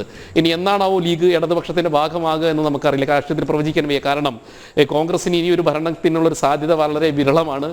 ഭരണമോ അധികാരവും ഇല്ലാതെ മുസ്ലിം ലീഗ് പോലെയുള്ള ഒരു മുന്നണിക്ക് കേരളത്തിൽ നിലനിൽക്കുക എന്ന് പറയുന്നത് കച്ചവടക്കാരായിട്ടുള്ള മുസ്ലിം ലീഗുകാരെ സംബന്ധിച്ചിടത്തോളം വലിയൊരു പ്രശ്നമാണ്. അപ്പോൾ സ്വാഭാവികമായിട്ട് ഇന്നല്ലെങ്കിൽ നാളെ ഈ ഇടതു മുന്നണിയുടെ ഭാഗമായി മുസ്ലിം ലീഗ് വരുമ്പോൾ NCP അടക്കമുള്ള ആളുകളെ അല്ലെങ്കിൽ CPI അടക്കമുള്ള ആളുകളെ പടിയടച്ച് CPM പിണ്ടം വയ്ക്കുമെന്നുള്ള കാര്യത്തിൽ യാതൊരു സംശയവുമില്ല. ഇവിടെ യാതൊരു മുന്നണി മര്യാദയും കാണിക്കുന്നില്ല, എന്തും പറയാമെന്ന രീതിയിൽ. അതുകൊണ്ടാണല്ലോ ഇപ്പോൾ നോക്കൂ, ഈ സജി ചെറിയാൻ്റെ ഈ വൈനും കേക്കും പരാമർശം സത്യത്തിൽ ഈ ക്രൈസ്തവ സമൂഹത്തിനുണ്ടാക്കിയിട്ടുള്ള വേദനയും വിഷമവും വളരെ വലുതാണ്. കാരണം എന്തിൻ്റെ അടിസ്ഥാനത്തിലാണ് ഇവർ ഇത്തരം പരാമർശം നടത്തുന്നത്? ആദരണീയനായിട്ടുള്ള പ്രധാനമന്ത്രി ഈ രാജ്യത്തിലെ ക്രൈസ്തവ സമൂഹത്തിനും സഭയ്ക്കും ഈ രാജ്യത്തിന് അവർ നൽകിയിട്ടുള്ള നേട്ടങ്ങൾ, അവർ നൽകിയ സംഭാവനകളെക്കുറിച്ച് അവരെ പ്രകീർത്തിക്കാൻ വേണ്ടി, അവരെ അഭിനന്ദിക്കാൻ വേണ്ടിയിട്ട് ഇന്ത്യയുടെ പ്രധാനമന്ത്രിയാണ് വിളിക്കുന്നത്. നോക്കൂ, BJPയുടെ പ്രസിഡന്റ് നദ്ദാജിയല്ല, ഇന്ത്യൻ പ്രധാനമന്ത്രി ഇന്ത്യൻ ചരിത്രത്തിൽ ആദ്യമായി അദ്ദേഹത്തിൻ്റെ വസതിയിൽ വെച്ച് ക്രൈസ്തവ മതമേലധ്യക്ഷന്മാർക്കും 60ഓളം സഭകളെ വിളിച്ച് നിങ്ങൾ ഈ രാജ്യത്തിന് പതിറ്റാണ്ടുകളായി ആയിരക്കണക്കിന് വർഷമായി നൽകിയിട്ടുള്ള സംഭാവനകളെക്കുറിച്ച് പറയുന്നു, അംഗീകാരം കൊടുക്കുന്നു. അതിനാണ് വിളിക്കുന്നത്. അല്ല രാഷ്ട്രീയം പറയും നിങ്ങളെല്ലാവരും BJPക്ക് വോട്ട് ചെയ്യണം എന്ന് പറയാനല്ല, സഭ നൽകിയിട്ടുള്ള ഈ രാജ്യത്തിന് നൽകിയിട്ടുള്ള പുരോഗതിയെക്കുറിച്ച് പറയാനാണ് വിളിക്കുന്നത്. അങ്ങനെ വിളിച്ച് ഇവിടുത്തെ ക്രൈസ്തവ സമൂഹത്തിന് ഏതെങ്കിലും തരത്തിലുള്ള വേദനകളോ വിഷമങ്ങളോ ഒക്കെ ഉണ്ടെങ്കിൽ നയപരമായിട്ടുള്ളൊരു മഞ്ഞുരുകൽ അവിടെ സംഭവിക്കുന്നു.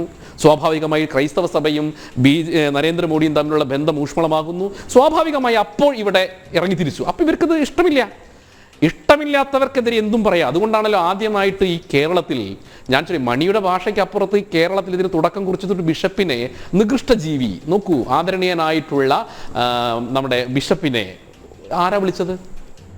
താമരശ്ശേരി ബിഷപ്പിനെ പോളിനെ വിളിച്ചത് ഈ പിണറായി വിജയനല്ലേ നികൃഷ്ടജീവി എന്ന് വിളിച്ചത്. കേരളത്തിൽ ഏതെങ്കിലും രാഷ്ട്രീയ നേതാക്കന്മാർ കേരളത്തിലെ ഏതെങ്കിലും ബിഷപ്പുമാരെയോ ബാക്കിയുള്ളവരോ ഇങ്ങനെ വിളിച്ചിട്ടുണ്ടോ? ഇല്ല. ഇനി നിങ്ങൾ നോക്കൂ, ഈ ഭരണഘടനാ പദവിയിൽ ഇരിക്കുന്ന ആളുകളൊക്കെ തന്നെ എപ്പോഴും ചില പദങ്ങളും വാചകങ്ങളും ഉപയോഗിച്ചുകൊണ്ട് ഇവരെല്ലാ സമയത്തിലും ബാക്കിയുള്ളവൻ്റെ വികാരങ്ങളെ വ്രണപ്പെടുന്നൊരു സാഹചര്യമുണ്ട്. നമ്മൾ കണ്ടല്ലോ, ഗവർണർ നമ്മളുടെ സ്പീക്കർ ഷംസീർ ഗണപതിക്കെതിരെ പ്രസ്താവന നടത്തുന്നു. ഇവിടെ സജി ചെറിയാൻ പള്ളിയിലച്ചന്മാർക്കെതിരെ പ്രസ്താവന. നമ്മൾ ശരിയല്ല, അതിനെ ഒരു പ്രസ്താവനയെ വെറും ലഘൂകരിക്കണ്ട. ഈ പള്ളിയിലച്ചന്മാർ, ബിഷപ്പുമാർ എന്ന് പറയുന്നത് ഒരു അപ്പവും വൈനും കണ്ടു കഴിഞ്ഞാൽ BJPയുടെ കൂടെ പോകുന്ന ആളുകളാണോ? നോക്കൂ, ഈ സജി ചെറിയാനെ ഈ രീതിയിലേക്ക് വളർത്തി വലുതാക്കിയെടുത്ത് വിദ്യാഭ്യാസം കൊടുത്ത് അദ്ദേഹത്തിന് എല്ലാവിധ കാര്യങ്ങളും ചെയ്തു കൊടുത്ത പള്ളിയിലച്ചന്മാരും സഭയുമാണ്. അദ്ദേഹത്തെ വിജയിപ്പിച്ചതിന് പിന്നിലും സഭയ്ക്ക് പങ്കുണ്ട്. അപ്പോൾ സ്വാഭാവികമായിട്ട് ഇവർക്കൊരു ധാരണയുണ്ട്, തങ്ങൾക്ക് ഇഷ്ടമില്ലാത്ത ആളുകളെ വാക്കുകൾ ഉപയോഗിച്ച്, അത് നിയമസഭയിലായിക്കോട്ടെ. നിങ്ങൾ നോക്കും, അതുകൊണ്ടല്ലോ ഈ പിണറായി വിജയനാണല്ലോ എം പി രാഘവൻ ഈ CPM വിട്ടുവന്ന് അദ്ദേഹം വീണ്ടും നിയമസഭയിലേക്ക് തിരഞ്ഞെടുക്കപ്പെട്ടപ്പോൾ അദ്ദേഹത്തെ കായികപരമായിട്ടാണ് നിയമസഭയിൽ അദ്ദേഹം നേരിട്ടത്. കായികപരമായിട്ട് അന്ന് ഉടുമുണ്ടണിഞ്ഞ് വസ്ത്രമണിഞ്ഞ് വന്നിരുന്ന MVR നദി നമ്മൾ കണ്ടിട്ടുണ്ട്. അത് പറയുമ്പോൾ നോക്കുമ്പോൾ സമയത്ത് ഈ പിണറായി വിജയൻ്റെ ഗുരുനാഥനാണ് MP രാഘവൻ. അപ്പം നമുക്കറിയോ ഈ പ്രത്യയശാസ്ത്രം, ഞാൻ പറയുന്നു ഇതൊരു പ്രത്യയശാസ്ത്രത്തിൻ്റെ പ്രശ്നമാണ്. തങ്ങൾക്ക് ഇഷ്ടമില്ലാത്തവരെ ഏത് രീതിയിലും ഇല്ലാതാക്കുക എന്ന് പറയുന്ന കമ്മ്യൂണിസ്റ്റ് പ്രത്യയശാസ്ത്രം ഇവിടെ പ്രത്യേകിച്ച് ഈ കേരളം പോലുള്ള സ്ഥലത്ത് ബാക്കിയുള്ള ആളുകൾക്കൊക്കെ ഇപ്പം നോക്കൂ, CPM ഉണ്ട്, CPI ഉണ്ട്, BJP ഉണ്ട്, കോൺഗ്രസ് ഉണ്ട്, മുസ്ലിം ലീഗ് ഉണ്ട്, മുഖ്യധാര പാർട്ടികളൊക്കെ ഉണ്ട്. ഇതിലെ എത്ര നേതാക്കന്മാരാണ് ഇങ്ങനെ എല്ലാ ദിവസവും ഇങ്ങനെ ബാക്കിയുള്ളവരെ ചീത്ത വിളിച്ചുകൊണ്ട് രാഷ്ട്രീയ പ്രവർത്തനം നടത്തുന്നത്, തെറി വിളിച്ചുകൊണ്ട് രാഷ്ട്രീയ പ്രവർത്തനം നടത്തുന്ന വിദ്യാർത്ഥി സംഘടനകളുണ്ടല്ലോ? ഇവിടെ നിരവധി വിദ്യാർത്ഥി സംഘടനകളുണ്ട്. നോക്കൂ, ചിലപ്പോൾ കോൺഗ്രസിൻ്റെ ചില 1-2 നേതാക്കന്മാർ ചാനൽ ചർച്ചയിലോ അല്ലെങ്കിൽ അങ്ങനെയുള്ള ഒരാളുകൾ ഒപ്പിച്ചു കഴിഞ്ഞാൽ കേരളത്തിൽ പൊതുവെ ഒരു മാന്യമായിട്ടുള്ള രാഷ്ട്രീയ സംസ്കാരം കേരളത്തിലുണ്ട്. ഈ മാന്യമായ രാഷ്ട്രീയ സംസ്കാരത്തെ ഇല്ലാതാക്കിക്കൊണ്ട് ഇവിടുത്തെ പ്രബുദ്ധരായ ജനങ്ങൾക്ക് രാഷ്ട്രീയത്തെ തന്നെ വെറുക്കുന്ന സാഹചര്യത്തിലേക്ക് നയിക്കുകയാണ് ഇടതുപക്ഷവും വലതുപക്ഷവും ചെയ്യുന്നത്. ഇടതുപക്ഷവും ഇടതുമുന്നണിയും CPM ഒക്കെ ചെയ്യുന്നത്. സ്വാഭാവികമായിട്ട് കേരളത്തിലെ പ്രബുദ്ധരായ ജനങ്ങൾ ഇതൊക്കെ തിരിച്ചറിയുന്നുണ്ട്. ഈ തിരിച്ചറിവ് ഈ കേരളത്തിൽ ഈ ഒരു പ്രസ്ഥാനത്തെ, അല്ലെങ്കിൽ ഞാൻ നേരത്തെ പറഞ്ഞ പോലെ ഈ അവസാനത്തെ കമ്മ്യൂണിസ്റ്റ് മുഖ്യമന്ത്രിയായിട്ട് പിണറായി വിജയന്റെ പേര് ചരിത്രത്തിൽ ഇടം പിടിക്കാനുള്ള ശ്രമമാണ് പിണറായി വിജയൻ നടത്തുന്നത്. അതുകൊണ്ടാണല്ലോ അദ്ദേഹം നടത്തുന്നത്. പറഞ്ഞോളൂ ശ്രീ പ്രിന്റു.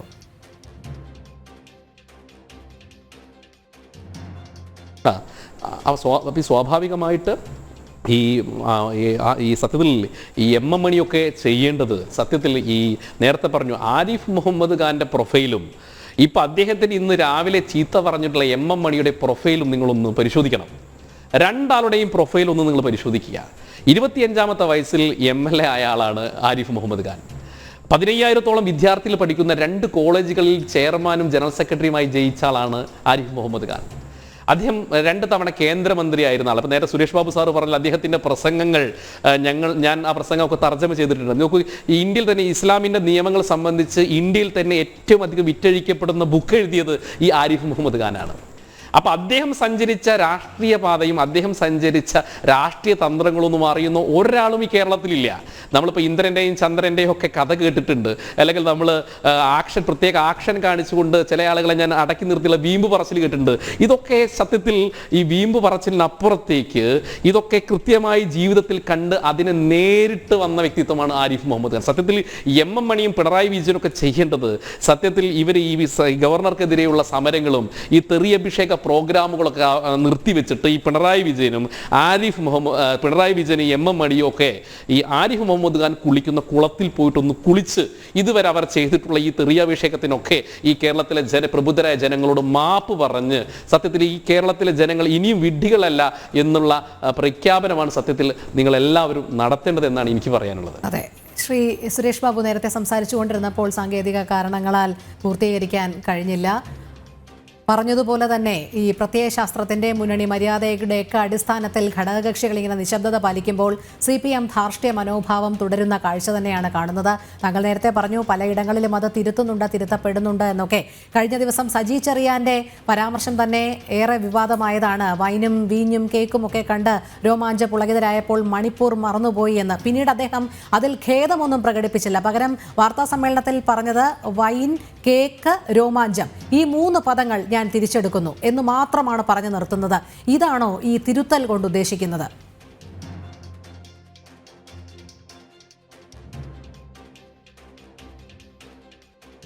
അല്ല, അത് ഞാൻ അത്തരം പരാമർശങ്ങളോടുള്ള പ്രതികരണം എന്നുള്ളതല്ല എൻ്റെ മുമ്പിലുള്ള പ്രശ്നം. ഇവിടെ ഓരോ പ്രശ്നത്തെയും സമീപിക്കുമ്പോൾ ആ സമീപനത്തിൻ്റെ ഗൗരവവും സമീപനത്തിൻ്റെ രീതിയും തന്നെയാണ്. ഇവിടെ എന്താ പ്രശ്നം? ഇവിടത്തെ സംബന്ധിച്ചിടത്തോളം ആരിഫ് മുഹമ്മദ് ഖാൻ്റെ പ്രൊഫൈലിനെ കുറിച്ച് ആർക്കെങ്കിലും എന്തെങ്കിലും സംശയമുണ്ടോ? ആരെങ്കിലും അദ്ദേഹം വിദ്യാഭ്യാസമില്ലാത്തവനാണെന്ന് പറഞ്ഞിട്ടുണ്ടോ? ഇന്ത്യൻ ജനാധിപത്യം അനുവദിക്കുന്ന സൗകര്യങ്ങൾ ഉപയോഗിച്ചുകൊണ്ട് മാത്രമാണ് വിദ്യാഭ്യാസം ഇല്ലാത്ത ആളും 5ാം ക്ലാസ്സുകാരനും ഈ പറയുന്ന ഹൈ പ്രൊഫൈലായിട്ടുള്ള ആളുകളും ഭരണഘടനാനുസൃതമായി നൽകപ്പെടുന്ന സ്ഥാനങ്ങളിലേക്ക് വരുന്നത്. അടിസ്ഥാനപരമായി ഞങ്ങളുടെയൊക്കെ കാഴ്ചപ്പാട് എന്താണ്? യഥാർത്ഥ യജമാനന്മാർ ജനങ്ങളാണ്. ആ ജനങ്ങൾ നേരിട്ട് തിരഞ്ഞെടുക്കപ്പെടുന്നവരാണ് ജനപ്രതിനിധികൾ. അതിൽ ശ്രീ പിണറായി വിജയനുണ്ട്, അതിൽ ശ്രീ നരേന്ദ്രമോദിയുണ്ട്, അതിൽ മറ്റ് പല നേതാക്കന്മാരുമുണ്ട്. അവരൊക്കെ ജനങ്ങളാൽ തിരഞ്ഞെടുക്കപ്പെടുന്ന പ്രതിനിധികളാണ്. അവർക്ക് അവരുടേതായ രാഷ്ട്രീയ ശൈലിയിലൂടെ അവർക്ക് പരിമിതപ്പെടുത്തപ്പെട്ടിട്ടുള്ള കാലഘട്ടത്തിൽ ഭരണഘടന അനുവദിക്കുന്ന രീതിയിലൂടെ ഭരണത്തെ കൊണ്ടുപോകാനുള്ള ബാധ്യതയുണ്ട്. ഇവിടെ ഇങ്ങനെ പറഞ്ഞു പോയത് കൊണ്ട് മാത്രമൊന്നും കാര്യമില്ല. എന്താണ് വസ്തുത? ആ വസ്തുതകൾ ശ്രീ പിണറായി വിജയനെ കുറിച്ച് പറഞ്ഞാൽ പിണറായി വിജയന്റെ സ്ഥിതി എന്താ? പിണറായി വിജയന് പറയാനുള്ളത് മറ്റൊരാളെ കൊണ്ട് പറയിപ്പിച്ച് തൻ്റെ ഭാഷ ശൈലി, തൻ്റെ ആവശ്യം നേടിയെടുക്കുന്ന രീതിക്കാരനല്ല ശ്രീ പിണറായി വിജയൻ. നേരിട്ട് പറയുന്ന രീതിക്കാരനാണ്. ഏത് കാലഘട്ടത്തിലും അദ്ദേഹം പാർട്ടി സെക്രട്ടറി ആയിരിക്കുമ്പോഴും മുഖ്യമന്ത്രി ആയിരിക്കുമ്പോഴും പറയാനുള്ളത് നേരിട്ട് പറയാൻ ചങ്കൂറ്റം കാണിക്കുന്ന ഒരു മുഖ്യമന്ത്രി എന്നുള്ള നിലയിൽ തന്നെയാണ് അദ്ദേഹം. അതേപോലെ തന്നെയാണ് ഞാൻ ഇന്ത്യയുടെ ആദ്യ പരാമർശമായിരുന്നു രക്ഷാപ്രവർത്തനം എന്നുള്ളത്. അത് ഇങ്ങനെ തിരുവനന്തപുരത്ത് എത്തുന്നത് വരെ നമ്മൾ കണ്ടതാണ്. ഡിവൈഎഫ്ഐക്കാർ ഏത് രീതിയിലാണ് ആ രക്ഷാപ്രവർത്തനം എന്നുള്ള പദപ്രയോഗം ഏറ്റെടുത്തുകൊണ്ട് നടപ്പിലാക്കിയതെന്ന്. അല്ല, ഞാൻ പറഞ്ഞല്ലോ, ഞാനീ പറയുന്നത് ശ്രീ ആങ്കർ ഒരു കാര്യം പറയാം. ഞാൻ സംസാരിക്കുമ്പോൾ വല്ലാതെ ഇന്റർഫിയർ ചെയ്യല്ല. ഞാൻ എല്ലപ്പോഴും വഴങ്ങിത്തരുന്ന ഒരാളാണ്. ഞാൻ അദ്ദേഹത്തിൻ്റെ ഓരോ കാര്യത്തിലും ഞാൻ രാഷ്ട്രീയക്കാരെ കാണുന്നതിനെ കുറിച്ചാണ് പറഞ്ഞത്. ഏതെങ്കിലും ഒരു രാഷ്ട്രീയ സംവിധാനത്തിനെ പുകഴ്ത്താൻ, അതിനെ പർവ്വതീകരിക്കാൻ, മറ്റേതെങ്കിലും രാഷ്ട്രീയ പ്രസ്ഥാനത്തെ ഇകഴ്ത്താൻ അല്ല ഞാൻ ഉപയോഗിക്കുന്നത്. ഞാൻ പറഞ്ഞല്ലോ, ഇതേ തൻ്റെ ഇടം കാണിക്കുന്ന ഒരു ബഹുമാനപ്പെട്ട നേതാവ് തന്നെയാണ് ബഹുമാനപ്പെട്ട നമ്മുടെ പ്രധാനമന്ത്രി ശ്രീ നരേന്ദ്രമോദി. ചെയ്യാനുള്ളത് ചെയ്യാൻ തൻ്റെ ഇടം കാണിക്കുന്ന ആള്, പറയാനുള്ളത് പറയാൻ തൻ്റെ ഇടം കാണിക്കുന്ന ആള്. അത് അങ്ങനെ ചോദിച്ചല്ലോ, ആരെങ്കിലും ഒരു വാക്ക് എതിരായി മന്ത്രിസഭയിൽ പിണറായി വിജയനെതിരായി പറയുന്നുണ്ടോ? മന്ത്രിമാരായിട്ടുള്ള ആളുകൾ എന്നുള്ളത്. ഏതെങ്കിലും ഒരു മന്ത്രി, കേന്ദ്രത്തിലെ ഒരു മന്ത്രി പ്രധാനമന്ത്രിക്കെതിരായി പറയുന്നുണ്ടോ? അത് ജനാധിപത്യ സംവിധാനത്തിൽ ഇല്ല. അങ്ങനെ ഒരു സംവിധാനമില്ല. ഇന്ത്യൻ പ്രധാനമന്ത്രി അദ്ദേഹം ഏൽപ്പിച്ചു കൊടുക്കാൻ ആഗ്രഹിക്കുന്ന വകുപ്പുകൾ കൈകാര്യം ചെയ്യാൻ കഴിവുള്ള വിശ്വസ്തരായ ആളുകളെ അതത് വകുപ്പിന്റെ നേതാക്കന്മാർ മന്ത്രിമാരായി നിശ്ചയിക്കുന്നു. അത് തന്നെയാണ് ഒരു സംസ്ഥാനത്തിന്റെ കാര്യത്തിലുമുള്ളത്.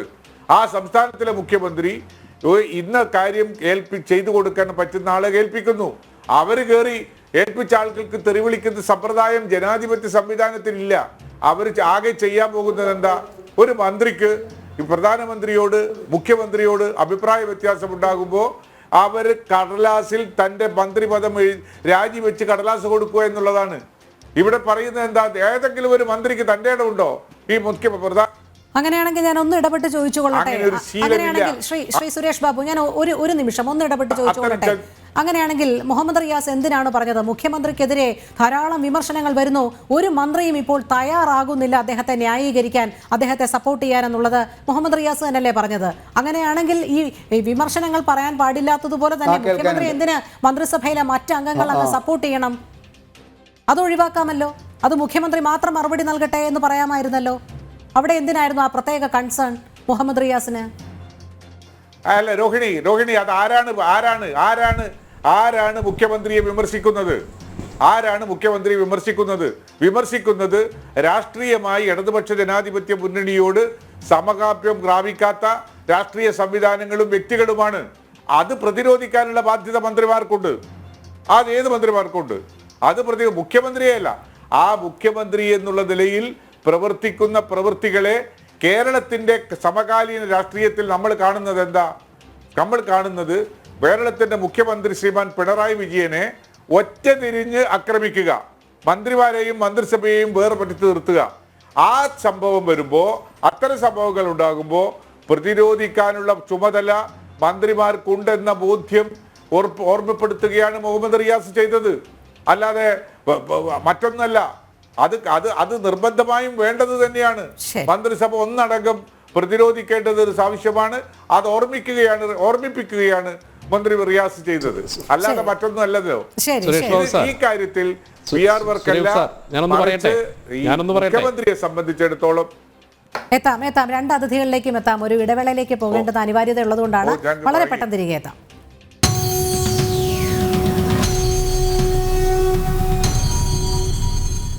ചർച്ചയിലേക്ക് ഇനി കേവലം 2 മിനിറ്റ് മാത്രമേ അവശേഷിക്കുന്നുള്ളൂ. ശ്രീ പ്രിന്റു, സുരേഷ് ബാബു പറഞ്ഞതുപോലെ മുഖ്യമന്ത്രിക്കെതിരെ ആരെങ്കിലും വിമർശനം ഉന്നയിച്ചാൽ മന്ത്രിസഭ ഒറ്റക്കെട്ടായി അതിനെ എതിർക്കണം. പക്ഷേ മുഖ്യമന്ത്രിക്ക് ആരെ വേണമെങ്കിലും വിമർശിക്കാൻ, മന്ത്രിസഭയ്ക്കകത്തുള്ളവർക്ക് ഭരണത്തലവനെ എന്തു തോന്നിവാസവും പറയാം.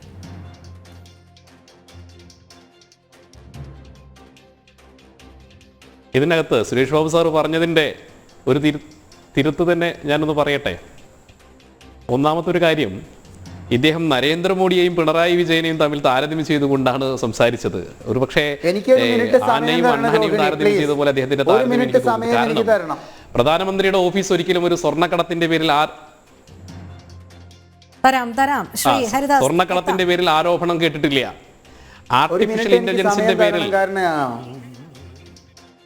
ആർട്ടിഫിഷ്യൽ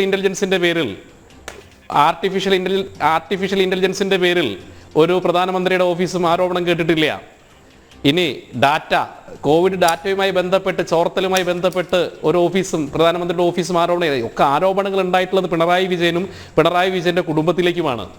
കേരളത്തിലെ ഒരു കമ്മ്യൂണിസ്റ്റ് മുഖ്യമന്ത്രിക്കും ഇതുവരെ കേൾക്കാത്ത ആരോപണങ്ങൾ ഒരു മുഖ്യനെയും കേന്ദ്രീകരിച്ച്, കുടുംബത്തെയും കേന്ദ്രീകരിച്ചുകൊണ്ട് സംഭവ വികാസങ്ങളുടെ അടിസ്ഥാനത്തിലെ കേരള ജനതയും പ്രബുദ്ധരായിട്ടുള്ള കേരള ജനതയും ഇവിടുത്തെ ബാക്കിയുള്ള പ്രതിപക്ഷ കക്ഷികൾ ഈ പിണറായി വിജയനെ ആരോപണത്തിന്റെ മുൻമുന്നിൽ നിർത്തുമ്പോൾ അതിൽ വേവലാതിപ്പെടേണ്ട കാര്യമില്ല. കാരണം കേരളത്തിലെ ഒരു കമ്മ്യൂണിസ്റ്റ് മുഖ്യമന്ത്രിയിൽ നിന്ന് കേരളം പ്രതീക്ഷിക്കുന്ന യാതൊരു വിധത്തിലുള്ള കാര്യവും പിണറായി വിജയൻ ഉണ്ടായിട്ടില്ല. നിങ്ങൾ നോക്കൂ, ഇപ്പോൾ 10ാമത്തെ വർഷത്തിലേക്കാണ് നരേന്ദ്രമോദി സർക്കാർ പോകുന്നത്. അഴിമതിയുടെ ആരോപണം ഇന്ത്യയുടെ ചരിത്രത്തിൽ എത്ര മുന്നണികൾ ഉണ്ടായിട്ടുണ്ട്, എത്ര സർക്കാരുകൾ ഉണ്ടായിട്ടുണ്ട്. 1 രൂപയുടെ ആരോപണം പ്രധാനമന്ത്രിക്കെതിരെ, നരേന്ദ്രമോദിയുടെക്കെതിരെ ഉന്നയിക്കാൻ ഇവിടുത്തെ പ്രതിപക്ഷത്തിന് കഴിഞ്ഞിട്ടുണ്ടോ? അപ്പോൾ നിങ്ങൾ ഈ ആരോപണങ്ങൾ പിണറായി വിജയനിലേക്ക് ഒരുങ്ങുന്നതും നരേന്ദ്രമോദിക്ക് അപ്രമാദിത്വം ഉണ്ടാകുന്ന 2 കാര്യമാണ് സാർ. നരേന്ദ്രമോദി ഈ രാജ്യത്തിലെ ജനങ്ങൾക്കൊപ്പം നിൽക്കുന്നു, പിണറായി വിജയൻ സ്വന്തം കുടുംബത്തിനൊപ്പം നിൽക്കുന്നു. അതെ ശരി. ശ്രീ ഹരിദാസ്,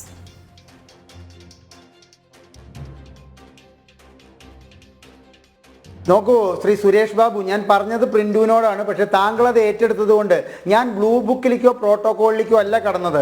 അതായത് പിണറായി വിജയന്റെ കമ്മ്യൂണിസ്റ്റ് പാർട്ടിയുടെ ലാസ്റ്റ് ഭരണമായിരിക്കും ഇത് എന്ന് പറഞ്ഞപ്പോൾ അതിന് പാകത്തിന് നിങ്ങളുടെ പാർട്ടി വളർന്നിട്ടില്ല എന്നുള്ളതിന്റെ BJPയെ ഓർമ്മപ്പെടുത്തുന്ന കാര്യം പറഞ്ഞപ്പോൾ അതിന്റെ കൂട്ടത്തിലാണ് പടലപ്പിണക്കങ്ങൾ കൊണ്ട് ഒരു വ്യക്തിക്ക് സ്റ്റേജിന്റെ പുറത്ത് നിൽക്കേണ്ട അവസ്ഥ വന്നു എന്ന് പറഞ്ഞത്. അതിന് പ്രിന്റു നൽകിയ വിശദീകരണം ഒരു നല്ല യുവജന നേതാവിന്റെ രീതിയിൽ അതിനെ അംഗീകരിക്കുമ്പോൾ തന്നെ അത് അങ്ങേയറ്റം തെറ്റാണ് എന്ന് ഇന്ന് എനിക്ക് തൃശ്ശൂരിൽ നിന്ന് കിട്ടിയ വിവരത്തിൽ നിന്ന് ഞാൻ മനസ്സിലാക്കുന്നു. ശ്രീ B ഗോപാലകൃഷ്ണൻ ഇല്ലാത്ത പരാതി ഹരിദാസൻ എന്തിനാ എന്ന ശ്രീ സുരേഷ് ബാബുവിന്റെ ചോദ്യത്തിലെ ഒരു കാര്യം താങ്കൾ മനസ്സിലാക്കുക. ഇവിടുത്തെ ദുർബലമായ ഒരു കോൺഗ്രസ്, ഒരു പ്രതിപക്ഷമുള്ളിടത്ത് BJPയും ഈ അവസ്ഥയിലായാൽ ജനങ്ങൾക്ക് ബുദ്ധിമുട്ടുണ്ടാക്കുന്ന ഈ ഭരണത്തിൽ നിന്നും മോചനം നേടാൻ വേണ്ടിയിട്ട് ഞാൻ സംസാരിക്കുന്നത് കേരളത്തിൽ 20% ജനങ്ങൾക്ക് വേണ്ടിയിട്ടാണ്.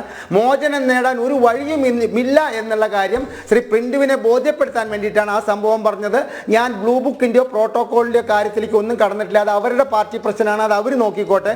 CPMന്റെ പാർട്ടി പ്രശ്നം CPM നോക്കിക്കോട്ടെ. പക്ഷെ ജനങ്ങൾക്ക് ബുദ്ധിമുട്ടുണ്ടാക്കുന്ന ഈ ഭരണത്തിൽ നിന്ന് കേരളം എങ്ങനെ രക്ഷപ്പെടും എന്നുള്ളതിനെ കുറിച്ചിട്ടാണ് ഞാൻ പറഞ്ഞത്. ശരി, ചർച്ചയുടെ സമയം ഇവിടെ പൂർണ്ണമാവുകയാണ്. ജനപ്രതിനിധികൾ പാലിക്കേണ്ടുന്ന ഒരു മര്യാദയുണ്ട്, അത് പാലിച്ചേ മതിയാവുകയുള്ളൂ. അതിനെതിരായി പ്രവർത്തിക്കുന്ന ഏതൊരു ജനപ്രതിനിധിയും അതിൻ്റെ പിന്നിലുള്ള സാഹചര്യം എന്തായിരുന്നാൽ പോലും അത് ഒഴിവാക്കേണ്ടത് തന്നെയാണ് അഭികാമ്യം. ചർച്ച പൂർണ്ണമാകുന്നു. പങ്കെടുത്ത എല്ലാ അതിഥികൾക്കും നന്ദി. ഒപ്പം പ്രേക്ഷകർക്കും നമസ്തേ.